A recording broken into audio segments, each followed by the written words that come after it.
මේ රස්නේ කාලෙට මේ වගේ තැනක ඉන්න තියෙනවා නම් කොච්චර සනීපද කියලා ඔයාලට හිතන ඇති. හැමදාම ඉන්න අපිට නම් ඒකේ ලොකු ගාණක් නෑ. අපි ඉතින් කොහොමද සැප සනීපට කාලා බීලා පුදියගෙන ඉන්නේ. ඔයාලා රස්නේ වැඩි නම් එනවනම් එන්න මං අයිනක් දෙන්නම්. මේ පොඩ්ඩක් කටේ පස් කියා කතා කරන්නත් ගිහිල්ලා මැටි පොඩ්ඩක් වැඩි මෙතන ඔය පැත්තට හැරිලා ඉන්න ඕනේ. දැන් නම් හොඳයි වගේ.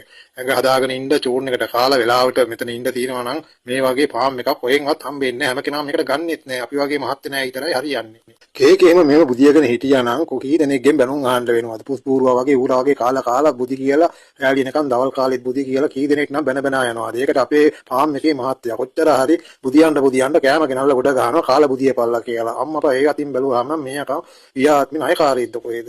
දොස්තරලාගෙන් බෙහෙත් ගන්න ගියාම කොයි වෙලෙත් කියන්නේ කන්න එපා කොලෙස්ටරෝල් හැදේ, සුගර් හැදේ, ප්‍රෙෂර් හැදේ කියලා. ඒකට අපේ ෆාම් එකේ මහත්තයා අම්මපා කොහේ වගේ බැලුවාම දෙයියේ කොච්චරවත් කන්නමයි කියන්නේ. කාලා බර හදා ගන්න කියලා කියන්නේ. මිනිහා හොඳට